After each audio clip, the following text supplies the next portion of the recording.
Okay, we're going to do this problem on from the final exam. So we have a block sliding down a frictionless incline, no friction here,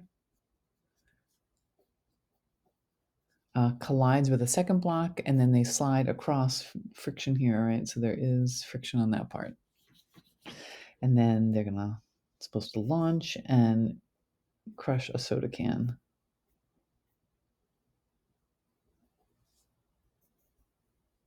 some distance away. Okay, and so you need to find how far away should they place the soda can.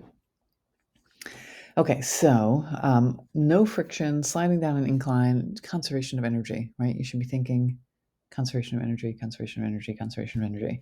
Okay, the block gets down to the bottom and there's a collision. Collision is momentum.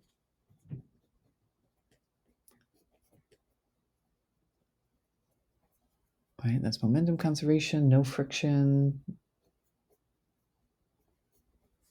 energy conservation. Okay, and then here we can do either an energy approach or, more of a dynamics where we would use force and kinematics. Okay, so let's look at the first part, right? So we have kinetic conservation of energy. So just to get how fast this block is moving at the bottom, right? That's M1. So we start with potential energy. It's going to be equal to our kinetic energy at the end. So M1 GH equals 1/2 M1 V1 squared. Okay, and that's kind of at the bottom. So our mass cancels out. 2GH equals V1 squared. We take the square root. So the velocity of the block at the bottom of the incline, because there is no friction, is just the square root of 2GH. Okay, good. Now they're going to collide, so the collision part.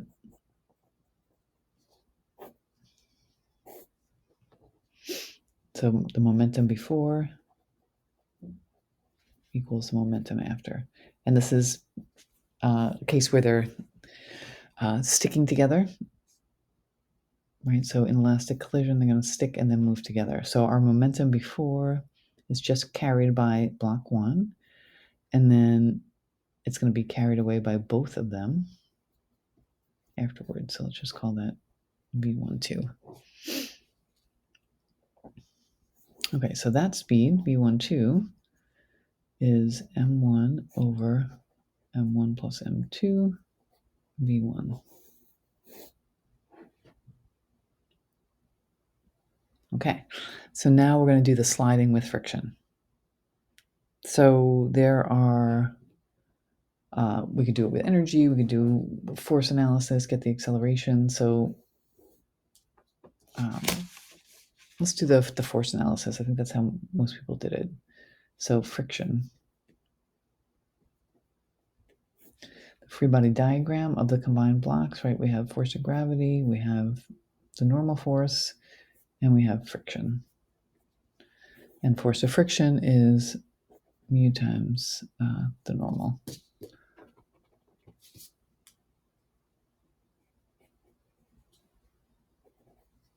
So I'm going to say this is my x, and that's my y.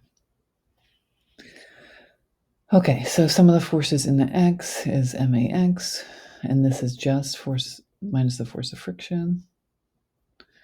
Okay, and the sum of the forces in the y is may. The blocks are not accelerating in the y, that's 0. So here we get the force of the normal minus force of gravity is 0. So the force of the normal is the combined mass, m1 plus m2, g.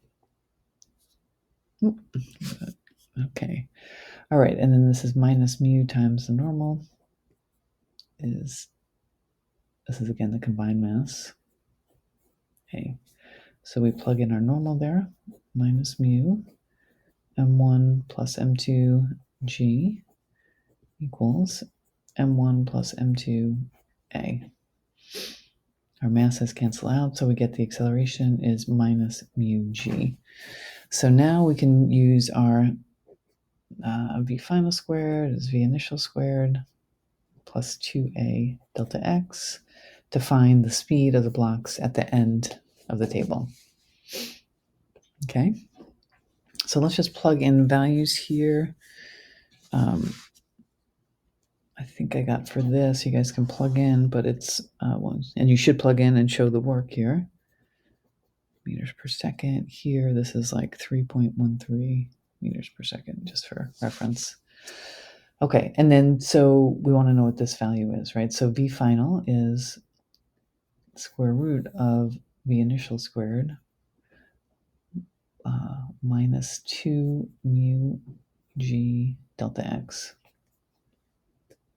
Okay, so here V initial is going to be that, and delta x is 1.1 meters, and mu is 0.1. Okay, so let's look at our calculation. So we do this, V initial is, and we can actually just calculate that out, right? So M1 is 0.2 divided by the sum of them, which is 0.5. And then the velocity at the bottom of the incline is 0.13, right? So V initial is 1.5. Okay. Mu equals 0.1. G we already have defined. Dx is 1.1. So we do the square root of the initial squared minus 2 mu g dx. Oh man, what happened? So what is that value? So it actually says it's negative. So when we put it into the square root, we get a nan. So what does that mean? It means that the friction is so high that the block is not actually going to get to the edge of the table. So block does not reach edge of table.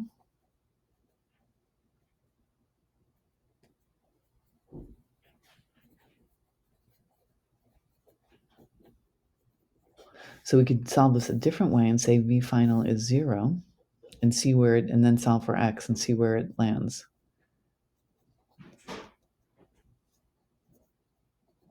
You know, how far it would slide on the table. So if that's 0, we get delta x is minus V initial squared divided by 2, negative 2 mu g. So let's just see how close we got. Initial squared divided by 2 mu g. So delta x is going to be basically 0.8 meters. So so you need to give the block a push at the top.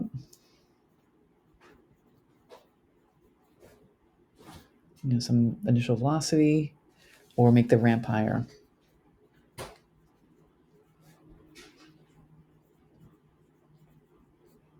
Okay, so only one person got this, that the block does not reach the edge of the table. So congratulations if that was you.